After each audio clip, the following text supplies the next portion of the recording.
Hi there. Hello.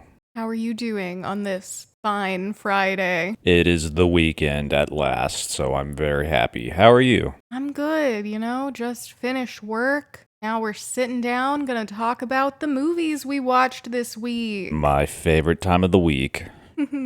So this week we're back to one new release and two from 1991. So let's jump right in with the new release. Let's do it. We watched the new movie called Ricky. Ricky seems like a smaller indie movie. It stars as the lead Stefan James from Degrassi, Star of Degrassi. from a lot of other prestigious things as well, but I first saw him in Degrassi. And you were saying that Stefan seems to be the actor from Degrassi having the biggest point in their career right now. Is that right? I would say so. I don't think he's the most famous, obviously. We've got Drake, even someone like Nina Dobrev, I think more people off the street would recognize. I think Aubrey is more infamous at this point. But Stefan James, I think, is the most prestigious actor to come out of Degrassi. He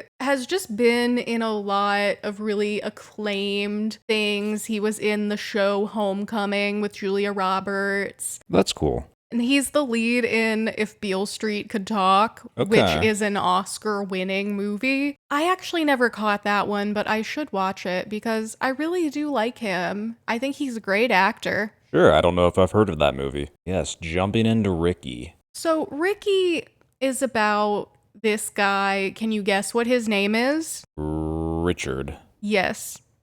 They called him Ricardo a lot, I think, actually. Oh, yes, it was actually Ricardo. Whoops. But yes, he is, I think, about 30 and has recently been released from prison. Yeah, and he's been there for 15 years. Yes, he definitely got charged as an adult. They threw him into the adult prison when he was a minor, and they talk about that. They don't go too deep into exactly what he went through while he was in prison, but yeah, not really. I'm sure it was not fun being in there for 15 years, especially as a minor. One could guess, yes. He's trying to hold down his job and find work. Seems to be skilled as a barber and going through the trials and tribulations of being a ex-convict trying to make his way in life. Yeah, there's so many hoops that people have to jump through when they're on parole after they get out. I first really learned about that, or it became a conscious thought for me during the last season of Orange is the New Black. Oh, because absolutely. Of course. But I appreciated how this expanded on my knowledge of that process because it's almost like they're making these people play a losing game. Absolutely, almost like it's designed that way. Strange. It's almost like they make more money the more prisoners that they house. What? But Ricky has a really good parole officer, Cheryl Lee Ralph from Abbott Elementary. I love her. She was also in To Sleep with Anger that we watched. That's right. a few months ago. And while definitely not giving Ricky an easy time, she is definitely on his side, trying to make sure he does what's best to, really stay out of jail. She is absolutely the best case scenario for a parole officer. I'm sure there are a lot who aren't as caring or understanding or don't try as hard to help these people out.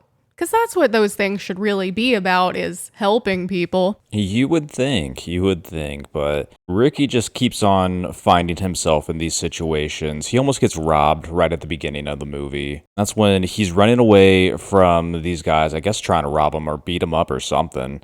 And he runs into Titus Welliver, who seems to be a veteran. I don't know what he was doing here. There's this little subplot of Ricky wanting to buy this car from Titus. He initially wants 35, I'm assuming, thousand? I assumed it was 3,500. 3,500? Because it was an old, kind of used car. I was going to say 35,000. That's just not happening. But 3,500 makes more sense. I don't really know why he was really included in this story other than just to add another kind of detail Maybe if they said that Bosch was in the movie, they'd get some extra funding. Maybe. I guess it was showing that not everyone in this guy's life was rotted. Yeah, because this guy did try to help him out. I get a sense, maybe Ricky reminded him of his son or something. Right.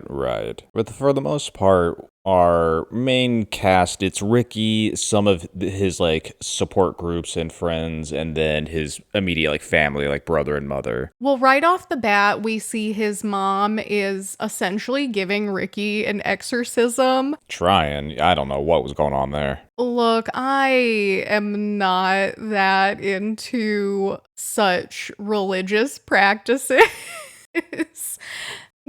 If people want to do religion and it helps them and doesn't hurt anyone, that's cool, but it felt very culty. I don't know if that's what the movie was trying to make me think, or if that's just my own experience with religion. Sure.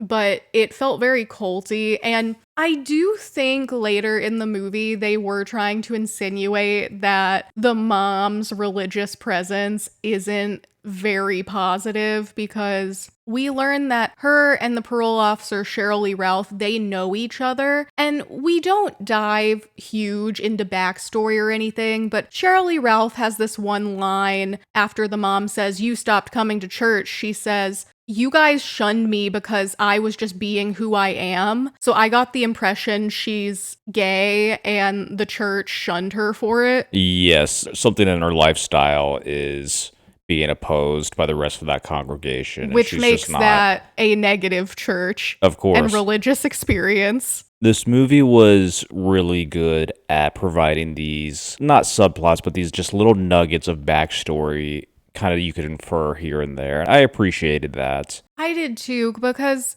I hate it when a movie tries to just beat you over the head and act like the people watching it are stupid. This was not exhibition heavy. No, it was really a character piece, because you're essentially following this one dude around and seeing how he's going about his life and the first few weeks coming out of jail and dealing with parole. Spoiler alert, does he go back? Oh, yes. It definitely runs into some folk that maybe don't have his best interests in mind. He tries to be nice to this one lady, and she ends up clocking him in the face with a glass Coke bottle. That probably smarts.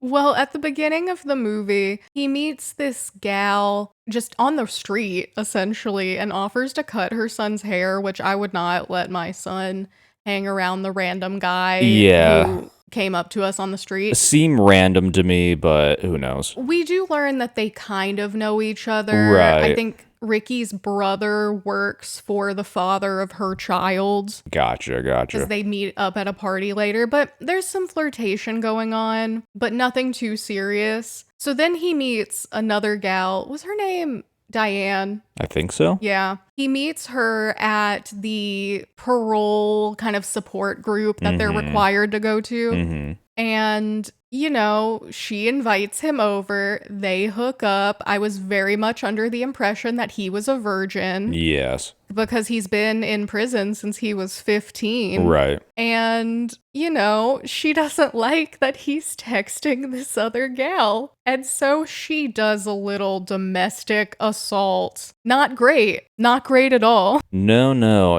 Ruined all the good stuff he had going for him. Yeah, he's driving her down the street, I think. She clocks him. He crashes the car. Probably has a concussion. The second I saw her get in the car with the glass Coke bottle, yep. It's not a Coke can. It's not a styrofoam cup from a drive-through. No, it is a glass Coke bottle. I knew some shit was going down. The perfect weapon. And it sort of just spirals from there. Eventually, the police show up at his house, or his mom's house, looking for the person who committed the hit and run, because he does just drive away. Yes. Shouldn't have done that. Because he needs to get to his parole meeting, which I don't think he ever ends up showing up to. But the problem is, if he's late to his parole meeting, he's going to get a mark on his record. Yeah. He doesn't have a driver's license. He just got his permit because, again, he went away when he was 15. And his stupid little brother, I do think, I am going to blame the little brother a little bit.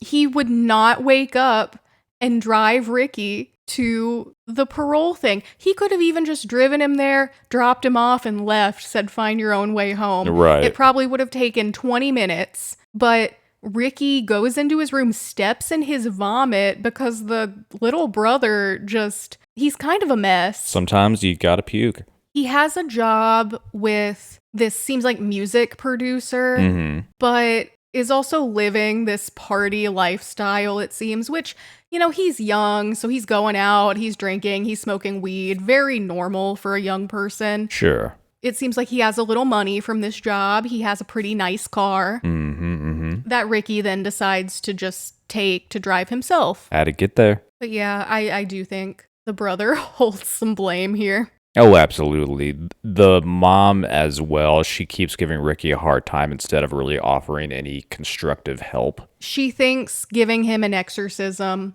I guess she brings all the women to the church, they're praying over him, not necessarily giving him an exorcism, but still, it's close weird. Enough.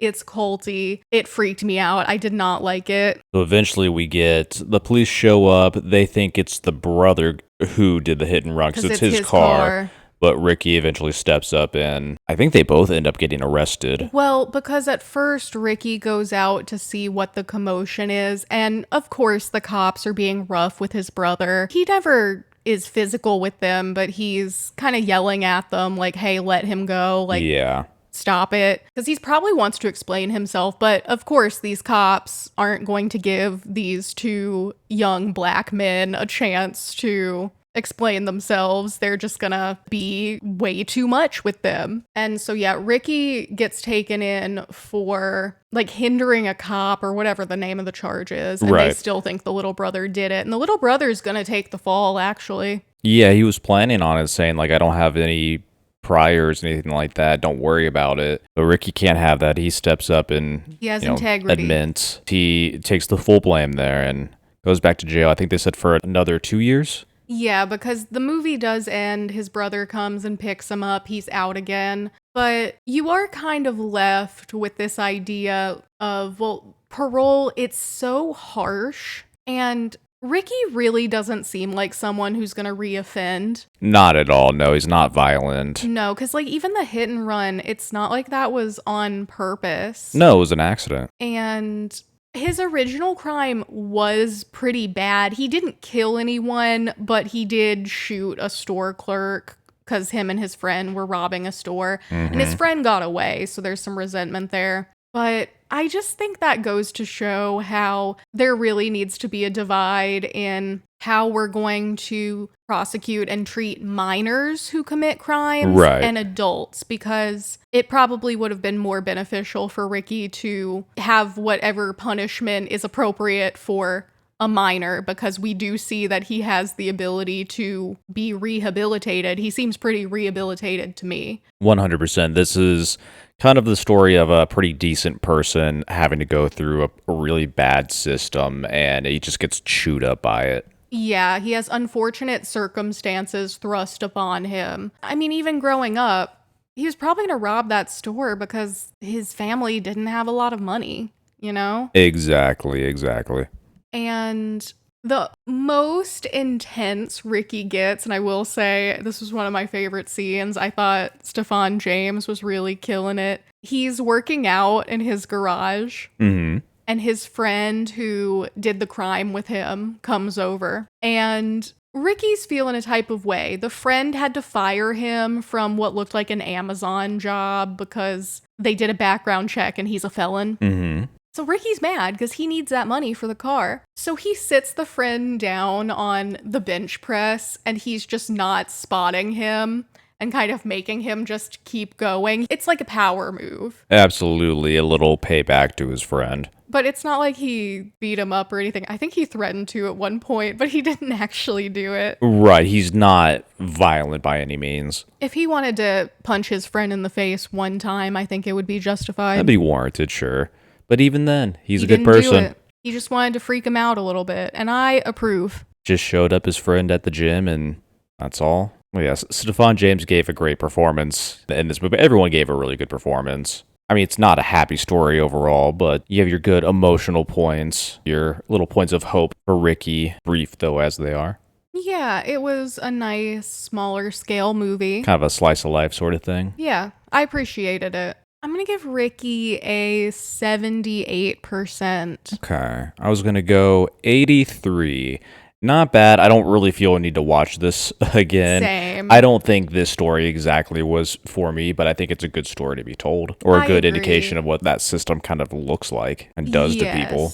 And the Rotten Tomato score for Ricky. This has a 90% on Rotten Tomatoes. Now, higher than I expected. A 90%, that is a bit much. I'm going to say Stephan James's performance is worth the hype of 90%. Absolutely. Absolutely. This was, I think, just a lower budget movie, but it was still very well made and shot. Everything was, pretty believable. Yeah. I think it meandered here and there, felt kind of disjointed at times, but altogether a pretty solid little package. Yeah, I wouldn't say, don't watch this movie, Exactly. If it sounds like a topic that is interesting to you, you should watch it. Yeah, kept me, engaged and watching the whole time. Yeah, I never felt bored. It wasn't too long either. Yes.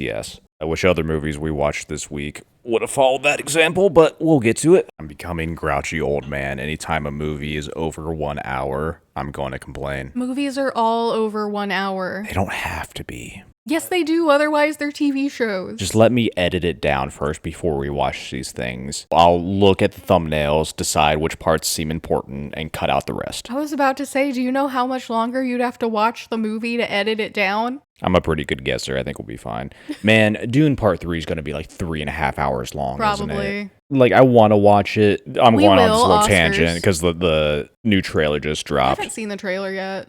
It looks good. They're bringing back Jason Momoa because in the books there's cloning and all kinds of stuff, and it's but he also has the prior real originals memories and stuff. That's ridiculous. It's a whole thing. I'm not a big Dune fan. I think it's fine, but it's not really my thing. This has been my favorite foray into sci-fi in recent memory, in my kind of post-Star Wars outlook on sci-fi, I guess. And you're still not excited for the last one? Mildly. Okay, because I know we don't go to movie theaters, but if you want to see it in IMAX, we can go to the IMAX and watch it. If there's ever a special occasion movie you want to go see, we can go watch it. Unless they re-release a remastered, Digimon the movie. Not Digimon. Straight to IMAX. I'm from the digital world. Exactly. Or Scooby-Doo on Zombie Island. Scooby-Doo on Zombie Island in 4D. 4D, wow. Yeah, you get the 4D chairs. Yeah. I've never gone to a 4D movie, actually. Neither have I. I know some of the theaters around here have it, but I've just never gone. Sounds uncomfortable. Yeah, I really wouldn't know what to expect. But we don't go to movie theaters. I guess we're fake film fans. No. It's really expensive to go, and I'm all about convenience, so when we can get them on streaming, why not? I do like a movie theater experience, but most of the time, other people there are obnoxious, and you're right, it's overpriced, and the theater closest to us has 200-person brawls in the parking lot. Just the one time. And has ceilings cave in, so. Just the one times that we know of. And I love getting my giant cherry icy at the movie theater, but then I gotta go to the bathroom because the movie's 3 hours long. 3 hours long. See, movies at home, used we can to just be pause. an hour and a half, 2 hours when I was in high school, I feel. 45 minutes in and out. What were we talking about before this? What's our next movie? Our next movie is from 1991. I went on a tangent. And it is called Backdraft, directed by Ron Howard. I'd never heard of this movie before. I was semi-interested in this movie going in. I like Ron Howard. I like Ron Howard, like too. his work, and he seems to be a pretty cool, down-to-earth guy from at least what we've seen in his willingness to do cameos in some shows we like. But yes, this is about firefighting. I gotta say, this movie was really melodramatic. It was. Every time there was a surprise fire explosion, I laughed. I laughed so hard at the beginning when the dad, Kurt Russell, gets blown out by a fire and the little kid's just standing there crying with the fire hat. It's because of the way it's formatted. They're like going in slow motion a little bit, closing up on the kid. They're playing their dramatic music. It was funny. It felt kind of like something you'd see in a soap opera. It was a is. little like campy for straight people. It's so over the top. We get our little beginning sequence. Kurt Russell's dad is dying in a fire. The son's watching Also Kurt Russell. Yes, also Kurt Russell. The son is helplessly like looking on, then all of a sudden the photographer is putting a camera right in this kid's face and taking a prize-winning picture. It was just like out of nowhere and over the top at the same time. Very funny. I will appreciate that the second we saw the camera person, I was like, well, yeah, that is the cover of Time magazine or something. You're going to make a ton of money if you get that shot. Absolutely. And then they immediately cut to the framed picture of the magazine. This movie is really kind of like in your face the whole time. It's something. We get Billy Baldwin, I guess, is our grown-up main character. This is the Baldwin that I do not recognize. One is Alec Baldwin, one is Haley Baldwin's dad, and then I guess there's this one. He kind of reminded me of Andy Garcia for some reason. I thought he was fine in this movie. Yeah, definitely passable, better than I could do. I wanted Kurt Russell to be our lead. Yeah, he really wasn't. I think that would have made this movie a lot more fun. This movie's really long. It is. It's almost 2.5 hours. I think it's like 2 hours, 20 minutes. And it is like at least 80% solid, just firefighting stuff, which is cool if you wanted to be a firefighter as a kid or just love that, I don't know, job or kind of mindset. You'll love this movie. This is a rated R movie. Kids should not be watching it.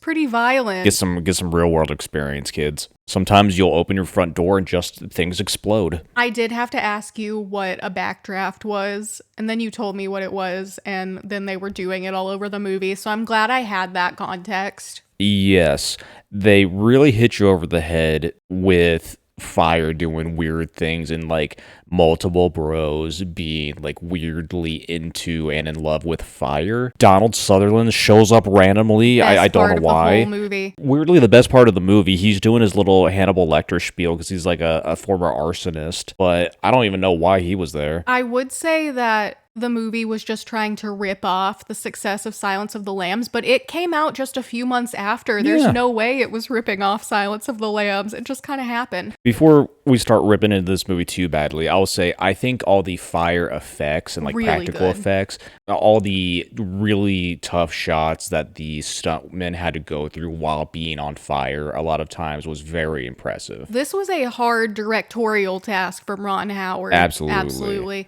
And it did get Oscar nominations for Best Sound Editing, Best Sound, and Best Visual Effects. I think that's all very warranted. Like on a technical scale, yeah, this is great. Because, yeah, the fire effects were really, really good. And I saw that there's a Backdraft 2 that came out in 2019. We gotta watch it. And I just know that the fire effects in Backdraft 2 are going to be all CGI, which is just going to ruin what makes Backdraft 1 any kind of good, you know? We should do a bonus episode of us watching Backdraft 2 and turning it into a drinking game. That sounds fun. Yeah, we could play a Backdraft 2 drinking game.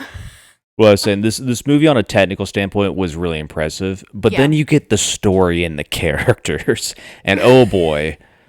It's about as hokey as can be. You really nailed it. It's like a soap opera. You have Billy Baldwin's like joining this firefighter company, or he's just graduating to be a firefighter. His brother is Kurt Russell, who's already like a well-known established fireman, but is like way too edgelordy about it.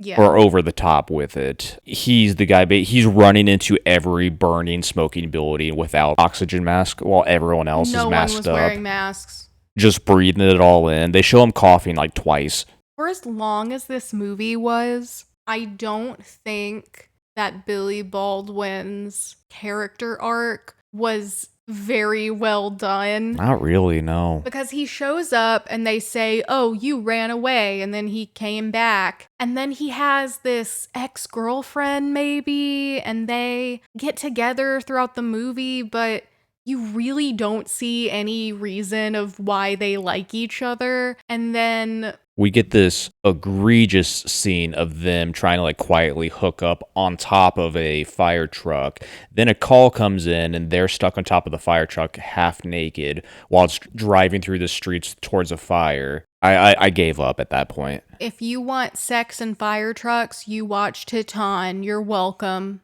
Yes. If you think firefighting is sexy, watch Titan instead. Just bring a puke bag just to be safe. But then Billy Baldwin, he starts to realize that he's really into this more forensic side of the firefighting because he gets assigned to work with Robert De Niro, who Robert De Niro was probably my favorite in this movie. I haven't seen much early Robert De Niro. I'm really liking this era of Robert De Niro. I am. He was good. He was really good in this supporting role as like this arson investigator. And for a while there, I was thinking, oh, he must be our antagonist. Yeah, the arsonist. He's, an investigator who's actually the one setting the fires. Yeah, because someone's been setting a lot of fires all over the place. But he ends up being more of just kind of a guiding character for Billy Baldwin. Well, because him and his brother keep butting heads the whole time, getting into big fights. And eventually we get, Billy Baldwin likes doing this job with Robert De Niro, and he's kind of good at it. But I don't think we saw much of a progression of that. We saw maybe like one scene and a montage, but with as long as this movie was, that character progression just did not feel organic to me. The best part of this movie was Donald Sutherland. He was in approximately 2 scenes.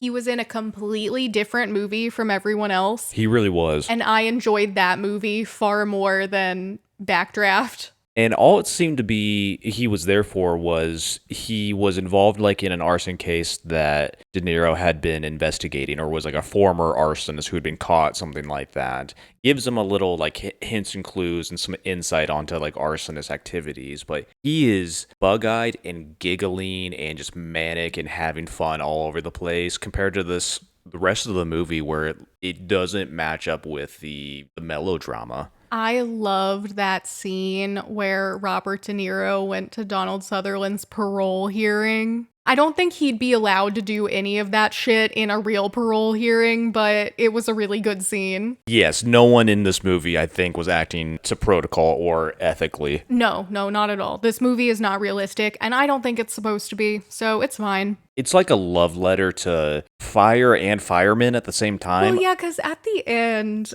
it just said there are over 1 million active firefighters today, and that was it. It was just one text crawl, and I didn't get that. Yes. The ending was so strange. We had that, no follow-up, no like this many lose their lives every year as sort of a remembrance for, kind of the ending theme of the movie.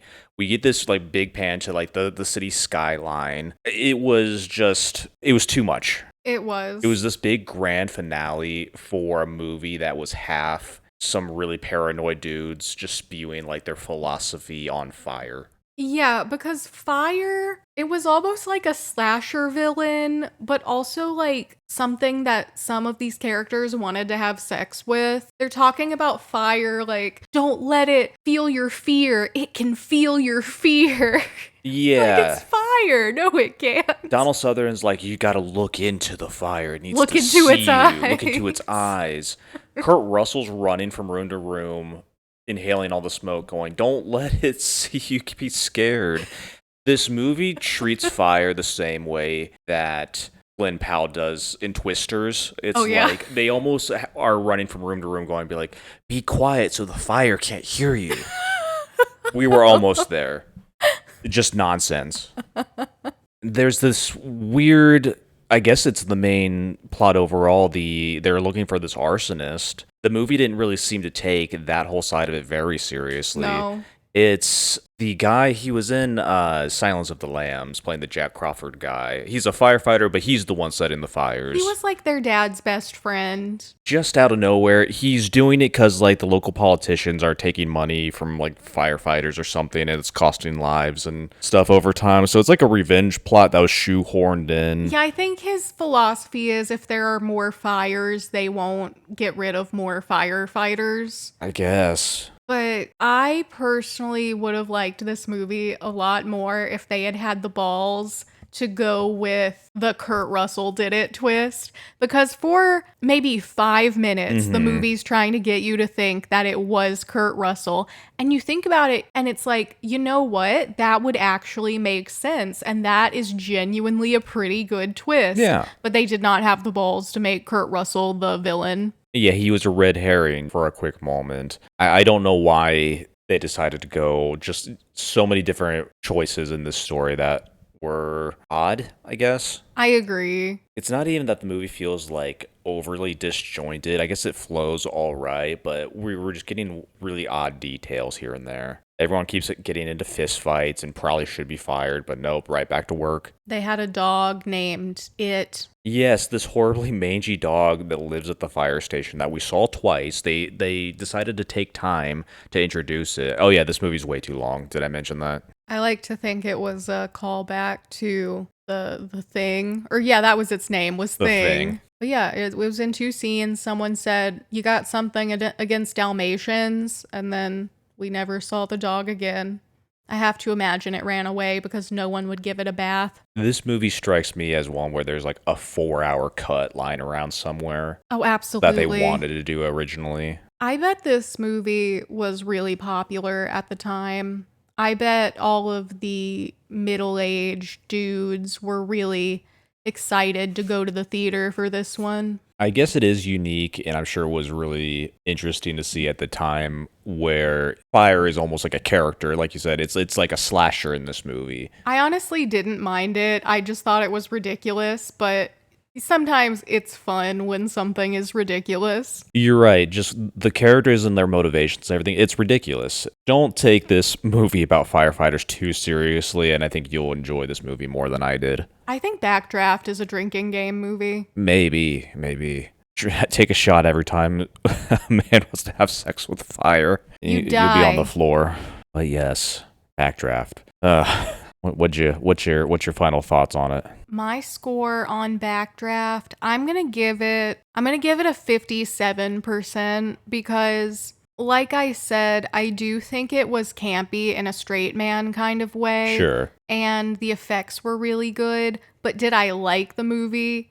No. So 57%. For sure. I think maybe you're right. Some toxic men are like trying to be overly macho would look at this movie thinking it's really badass, where it instead comes off as actually campy and weird and very silly. Which you can definitely have fun with that. Sure. But yeah, you're right. I do think a lot of people probably take this movie pretty seriously. Yeah, and you can't. For that, I was kind of in that range that you gave. I'm going to give this a 60%. Most of that is just for like the technical achievements. Oh yeah, the effects were really, really good. Ron Howard can make a good movie. I wonder he's how a great much director. How much does he write on his movies? He didn't write this. I can tell.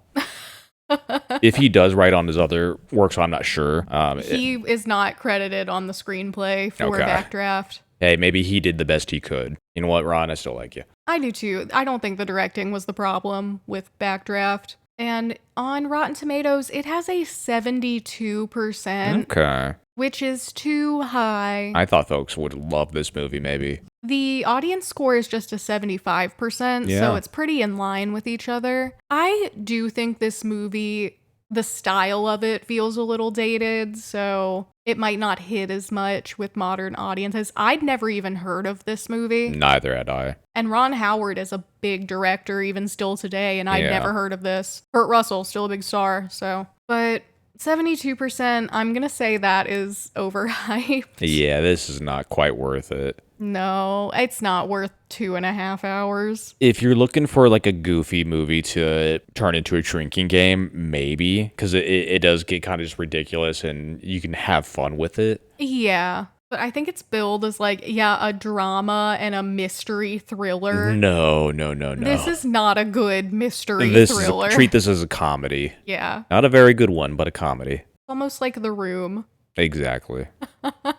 And our final movie, also from 1991. This comes from one of your favorite directors, Ridley Scott. But the movie is Thelma and Louise. Classic. I had never seen it beforehand, but I hadn't either. it's a household name at this point. It is. I never even knew until very recently that Ridley Scott directed this movie. And I thought that movie was made way before 91. Like I was saying when we were watching the movie, I think there are two very distinct eras of the 1990s, and this feels like the latter one, which feels like the 80s. Yes, you were saying it's like part of the 90s was just trying to replicate a lot of the successes of the 80s. 80s part 2. And then you get where the 90s started being is kind of the weird own thing. Nirvana, Jim Carrey, Nickelodeon, just all the mess. Yeah. Not a bad mess, though. No, but not at all. Thelma and Louise, again, I'll get out of the way, way too long. No, it wasn't. This movie could have been half an hour. We needed every minute of this movie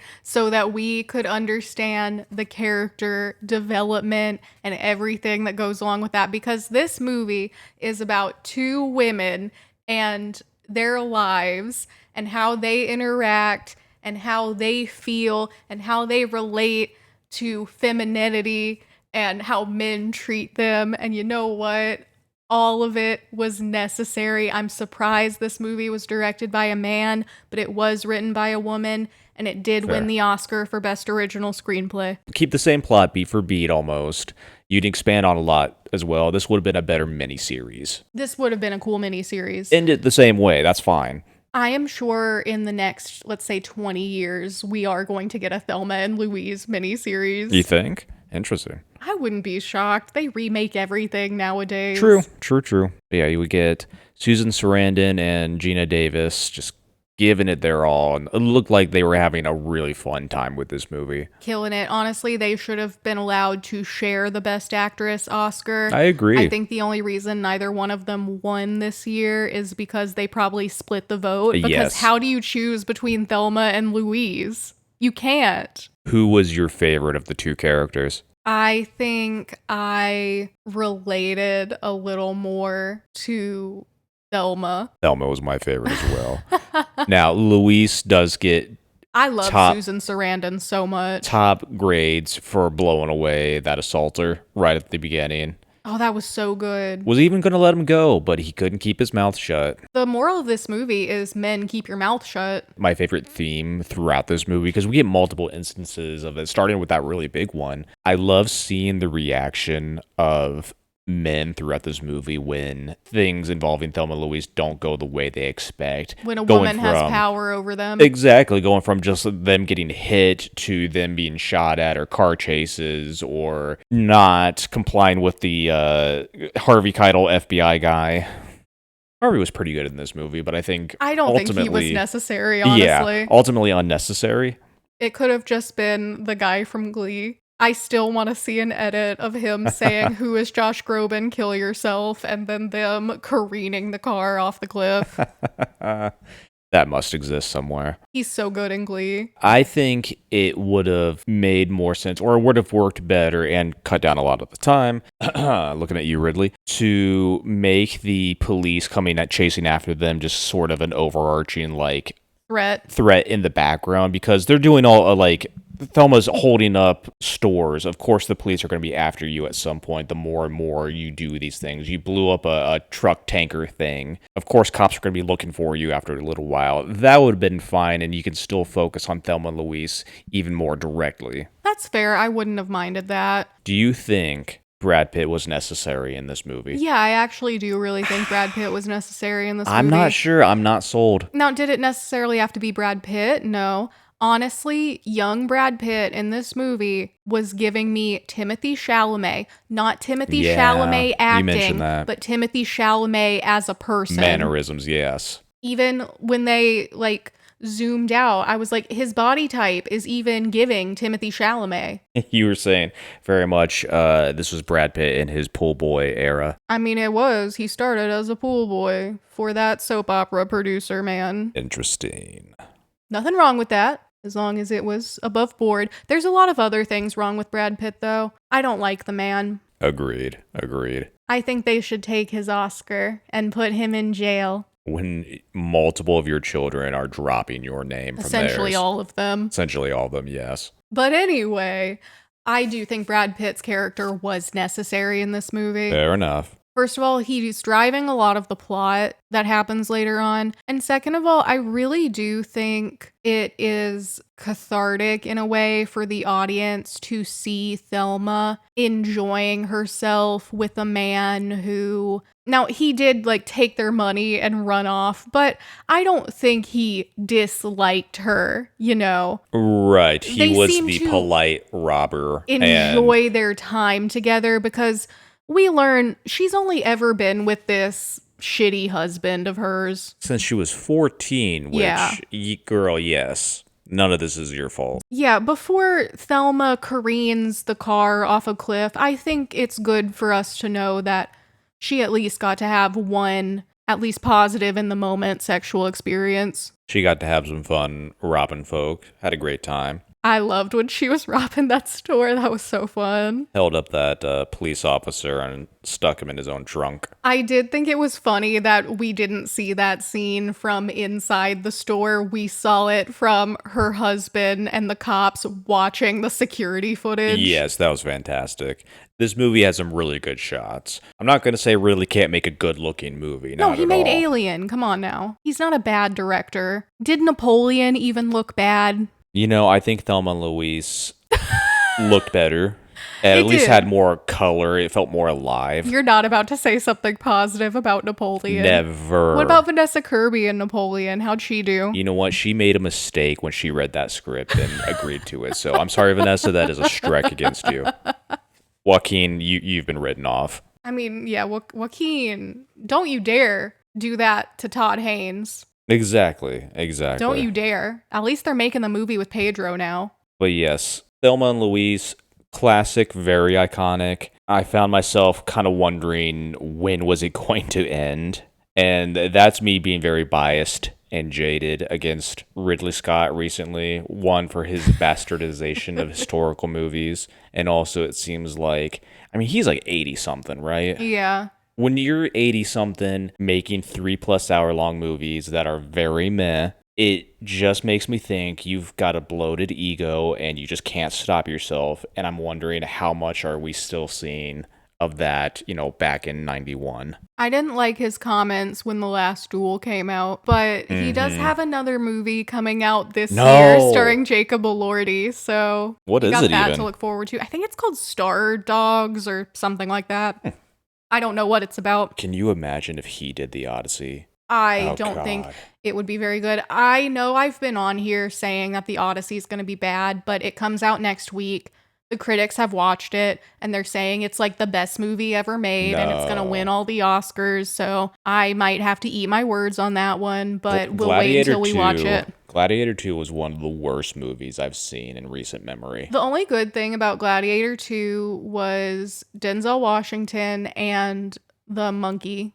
Oh, yes. The new emperor. I do think the two twin emperors were fun, but they didn't really have enough to do. I think Ridley Scott knows how to direct. I don't think he knows how to make a good movie anymore. It seems like maybe he's gotten a little egotistical over the years about his work. I want to fight this old man. I should stop talking. Back to Thelma and Louise. My tirade on director and length being over. Otherwise, I loved it.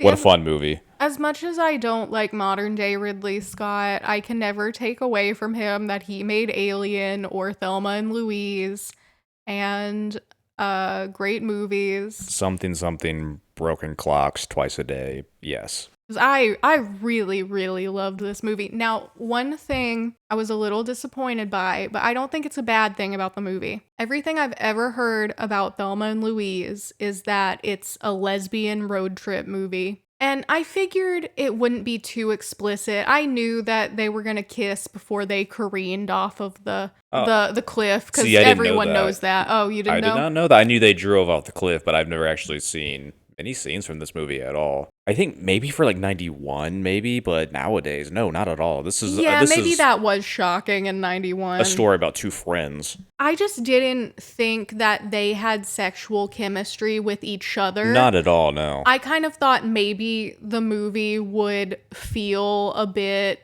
like in hindsight, there's subtext there. And I really don't think it was there. I agree. I think it was just about female friendship, even though I do think that perhaps, and maybe I'm projecting here, perhaps Thelma was coming into some queerness as the movie progressed, but not with Possibly. Louise. They're platonic, Yeah. If anything, they're platonic lesbian friends. Oh, absolutely. I didn't think there was any romantic tension with them. They were just good friends, and I think that's good too. I think we need more positive female friendships on the screen, so I really liked it. We need Thelma and Louise 2, taking place modern day. Same characters, they survived. We didn't see the wreckage, we don't see what they drove off onto. I mean, they're both still doing excellent work and looking great, so they totally could. Just a bunch of bushes that they drove the car off that cliff and landed on, and they're like, oh, we're fine, let's keep going. And now everyone thinks they're dead, so they can start a new life in Mexico. Perfect. Now, Ridley Scott would want to direct it, right? Never mind. Just cancel it. Cancel the whole thing. I'm done. Yes. I definitely understand why this is an iconic movie. I'm sure it was very groundbreaking back in 91. And it was funny, too. It very much was. This is the epitome of a good for her movie. It's one of the origins. This is the good for her movie. Love it. I wish I had seen this even earlier. Took me way too long to watch this finally, for having heard about it pretty much my whole life. I probably really would have enjoyed this in high school or something, but I will say, watching it as an adult, I feel I can understand or relate more. I was able to appreciate it a lot more. Yes. If I had watched this when I was younger, probably a lot of things would have gone over my head. Exactly. I would have said, oh, that's a good movie, but I probably wouldn't have understood all of the nuances. Being said, Thelma and Louise. Ooh, I'm teetering. Where do I want to score this? I'm gonna go with, let's go with 92. That feels right to me. I give Thelma and Louise a 99%. 99? I loved this movie. It was so good. It loses 1 point just for, I thought sometimes focusing on the men was unnecessary. It's like they were trying to sneak in a movie, really just this woman-focused Thelma and Louise relationship, but they were having to do this like almost mandatory scenes with your famous Harvey Keitel-esque characters. You're right, other scenes where it's like you had to have men kind of almost shoehorned in where it may not have been necessary. I do think some of the scenes with the men added context and complexity to like the female characters, which is a bit of a, flip on what we see a lot. Like in Backdraft, for instance, the women were just there to elevate the characters of the men. So here you get to see a bit of an inverse, and not elevate in a positive way, but elevate, like, understand the character more by seeing the context of the man, you know? Right. But yeah, Thelma and Louise on Rotten Tomatoes has an 87%. That's the most sexist thing I've ever seen in my life. It is worth way more hype than 87%. What are you talking about? 80s? Come on. I would agree. I would score this higher. Get it together, folks. The audience score is an 82%. That's even worse. Come on now. I think this last election really did prove America hates women. That's true. I don't think that's a hot take. And with that, those are our movies.